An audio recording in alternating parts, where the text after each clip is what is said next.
Out of all you fighters that I see getting on, doing the mitt work or the pad work, whatever you want to call it, I see y'all doing all this, doing all this, doing all this. Gervonta Davis is furious after seeing Jake Paul train with Floyd Mayweather ahead of their upcoming fight. Floyd explains that boxing is about discipline, conditioning, and testing who can hit the hardest. He stresses that true boxing isn't just about movement, but about pushing limits in training and showing endurance. These remarks spark tension as Davis feels overlooked. Meanwhile, Floyd praises Jake Paul's commitment to training and stepping into the ring. I just like to push myself to be the best at whatever I do. It could be basketball, football. My dad introduced me to boxing in 1977, and I just took it to the next level. I love boxing, I love competing, and I love being the best. What's good with the fight camp so people can compete with one another, push each other, and it's fun. People want to see who hit the hardest, who's the fastest, who can throw the most punches, so it's a great product. It's about just competing and working hard, getting in shape, and enjoying yourself while you're doing it. Paulie Malignagi's view on Gervonta "Tank" Davis is rooted in history. He points out that despite personal issues or tension between Tank and Floyd Mayweather, Floyd's influence on Tank's career cannot be denied. According to Malignaggi, Mayweather sharpened Tank's technique, instilled discipline, and gave him the foundation that separates elite fighters from the rest.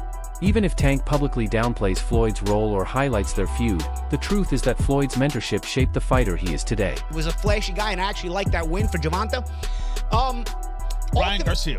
Ryan Garcia, a lot of fluff again, because he's a YouTuber who's never accomplished anything else besides being a YouTuber. Though there is talent there, it's unfulfilled and untapped talent, and the loss to Rolly Romero tells you that.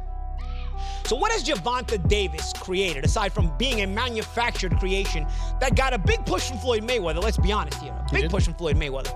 And then after that, let's match him very carefully, because what do? We wanted to do the same thing with Adrian Broner, who had the balls to fight everybody. Say what you will about Adrian Broner, had the balls to fight everybody. Didn't duck a single fight. And they said, you know what? We wanted to do this with Adrian Broner. We wanted to just manufacture a star before he was made into a star. And we kind of messed up by matching him too tough. So the pendulum swung in the complete opposite direction here. It's not like you balanced it out. You went in the complete opposite direction and made this guy fight absolutely nobody constantly. And let me tell you something about the Lamont Roach fight.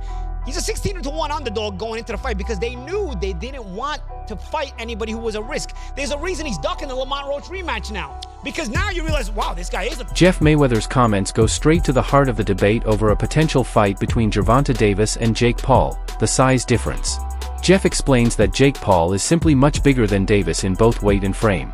Boxing has weight classes for a reason, and this fight ignores that principle completely. Davis built his career in lighter divisions, thriving on speed, timing, and explosive power. Jake Paul, however, has fought at cruiserweight, where fighters have an entirely different build. Jeff argues that putting them in the same ring damages competitiveness and raises questions of fairness. It's kind of weird, because Jake Paul is extremely bigger than Tank. And I mean, but with it being exhibition, it makes sense. It's fine. He got a big name that he's going to be fighting. But I mean, it really makes no sense because he's going to be weighing over 200 and some pounds. Tank's going to probably be weighing maybe at the most 147, 150. So I don't even understand why the fight is happening. Promoter Eddie Hearn echoed that concern but took it further. He argued that boxing and entertainment must stay separate, and a fight between Gervonta Davis and Jake Paul dangerously blurs the line. For Hearn, this contest isn't competitive in the true boxing sense. Instead, it's a business venture powered by celebrity and social media hype. He points to the obvious size gap as proof the fight isn't about equal competition. Instead, it's packaged as a spectacle to grab mainstream attention. Hearn admits the fight would be huge financially, bringing global interest and major revenue. But as a supporter of real competition, he finds it troubling when fights are made mainly for money instead of merit.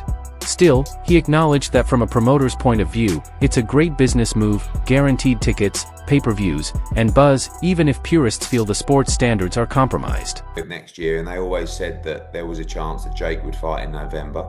I think, wasn't I the one that broke Jake Paul against Gervonta Davis 6 months ago or something? I knew that they'd agree that deal. I didn't know they were about to announce it then, but I did know that they'd agreed that deal previously. So I don't like it, if I'm honest. I mean, I think we need to really differentiate between boxing and an entertainment concept, and that's what that is. It's a freak show, it's entertainment, it's a lightweight fighting a cruiserweight, you know, with, I don't know, is it bigger gloves and certain minutes per round. I don't know what it is, but you know, I understand the market and I understand this freak show shock kind of the world mentality of people potentially tuning in. Is that a step too far? Maybe. I mean, I hated Jake Paul against Mike Tyson, but it did massive numbers. I hate Jake Paul against Gervonta Davis. It'll probably do massive numbers. So that's when you really have to differentiate yourself between, just because you don't like it doesn't mean it isn't going to do good business. Now, whether you want to be involved with it is another kettle of fish. I don't want to be involved with it, but I do respect the fact that it's going to do big numbers. It's just not boxing. And I don't think we should promote it as boxing.